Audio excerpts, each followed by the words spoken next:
Bonsoir à tous. Donc l'équipe a vu, ainsi que les modérateurs, qu'il y avait énormément de questions récurrentes, donc plutôt que de vous répondre à tous parce que vous êtes énormément à le faire, nous tenions à faire cette petite vidéo explicative, particulièrement pour les nouvelles personnes qui sont là depuis peut-être un mois, parce que normalement les autres savent de quoi il s'agit. Donc l'organigramme, normalement de base, c'était juste censé représenter toutes les personnes qui sont sur le Black Book et le Lolita Express reliés à Epstein. On s'est vite rendu compte, parce qu'au début on le faisait sur des papiers, vous savez, des grandes feuilles A1, que ça allait pas être possible, on pourrait jamais tout mettre. Donc du coup, on a créé ce petit organigramme via ce programme. Donc, certes, à la base c'était pour Epstein, mais finalement, quand on faisait des pauses sur le Black Book, et on en est encore loin d'avoir fini, hein, en plus d'un an, nous n'en sommes qu'à, je crois, le numéro 500, quelque chose comme ça, la personne, l'individu numéro 500 du Black Book. Sachant qu'il y a aussi tout le Lolita Express, et là il y a peut-être 30% qui a été fait, pas plus. Donc voilà. Eh bien disons que pendant ces pauses, on s'est dit, mais tant qu'à faire, autant ajouter tous les réseaux pédos. Donc là nous sommes sur l'épicentre qui rejoint, qui vous montre et qui relie avec toutes les personnes concernées et les pays, les affaires pédos. Quand vous les voyez en orange, c'est que c'est des affaires normalement traitées, de temps en temps, mais c'est rare, pas dans leur intégralité, mais vous les avez ici. Quand elles sont à côté des oranges, mais qu'elles sont en noir, c'est qu'elles n'ont pas encore été traitées ou pas assez profondément. Voilà. Donc là, vous avez l'organigramme ordinateur, donc la version que vous pouvez retrouver sur le site internet est un petit peu moins... on va dire, elle est un petit peu plus lente déjà, parce qu'il y a quand même 1 giga que de texte. Donc vous imaginez bien que c'est très lourd, c'est dynamique, donc forcément c'est très lourd.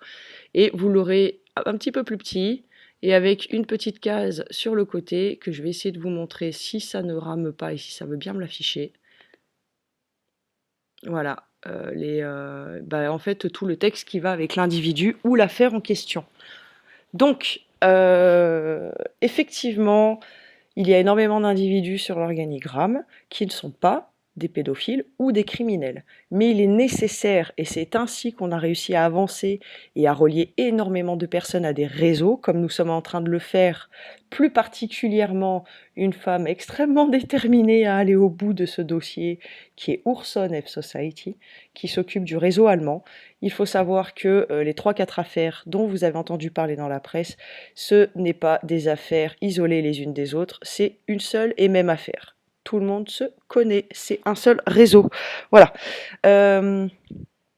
Donc voilà, on bosse là-dessus, on fait les ramifications autour, parce que si dans l'affaire du trou, vous voyez qu'avec 4-5 personnes qui sont incriminées, il y a un individu, et que ce même individu est en contact avec 4 ou 5 personnes incriminées dans Zandvoort, bah vous savez très bien que le mec au milieu, il n'est pas là inutilement.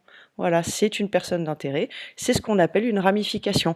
C'est pour ça que vous pouvez trouver Macron, vous pouvez trouver Trudeau, ils ont eux-mêmes, il n'y a pas forcément des preuves accablantes à leur sujet, mais ils sont des ramifications.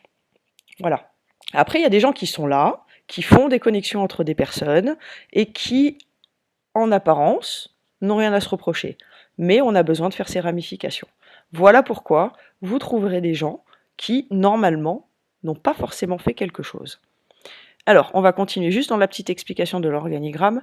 Donc, on a dit que les oranges, c'était les affaires, tout ce qui était réseau pédocriminel.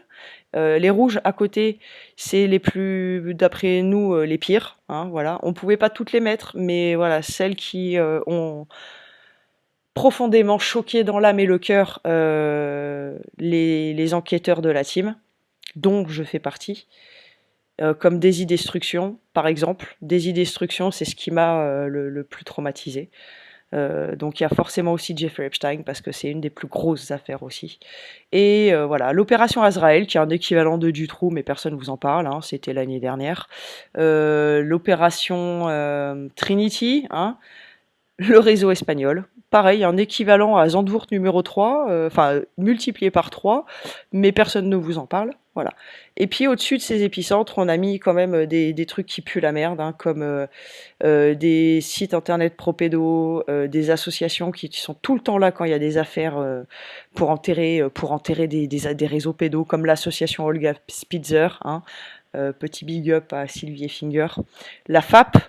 Voilà, il y a énormément de choses, je ne peux pas rentrer dans tous les détails parce que ça prendrait vraiment très longtemps, il faudrait plusieurs heures de vidéo, mais vous découvrirez tout en allant sur l'organigramme, en cliquant dessus, vous pouvez utiliser ici un petit module de recherche qui vous emmènera là où vous voulez, que ça soit Epstein, que ça soit Macron, par exemple, allons dessus rapidement. Voilà, vous avez toutes les ramifications. Les personnes qui sont en blanc sont les personnes qui sont dans le Black Book, ok ? Et parfois certains aussi du Lolita Express. Mais encore une fois, vous avez juste à aller sur Lolita Express et vous avez toutes les personnes. Alors il y a des noms, forcément, il y a énormément de noms, c'est des faux noms, ils ont été mal écrits ou alors on n'arrivait pas bien à lire. Donc ils sont en double, en triple, selon toutes les écritures qui ont été utilisées. Donc voilà, je ne vais pas rentrer trop dans le sujet parce que ça serait vraiment interminable. Je vous conseille plutôt d'aller directement sur le site teamfsociety.com et via l'onglet organigramme, vous aurez accès à l'organigramme, vous pourrez aller fouiller dessus. Laissez-lui juste le temps de charger parce que comme je disais, ça prend du temps parce qu'il y a quand même beaucoup de fichiers. On a essayé de ne pas mettre trop de PDF mais il y en a quand même un petit peu. Donc voilà. N'hésitez pas s'il y a quelque chose qui n'est pas encore clair. Donc on vous le redit, les personnes qui sont dedans, il y en a énormément qui sont reliées à des affaires, il y en a énormément, c'est des pédos, il y a énormément de personnes reliées à des réseaux, mais il y a aussi énormément de ramifications qui sont nécessaires afin de pouvoir remonter l'entourage de quelqu'un et comprendre comment fonctionne un réseau ou un autre. Même si au fond, et nous le savons, il n'y en a qu'un seul à l'international. Mais là encore, il faut créer les ramifications pour faire toutes les connexions entre eux. Sur ce, je vous souhaite une très bonne soirée, à très bientôt et Fox Society.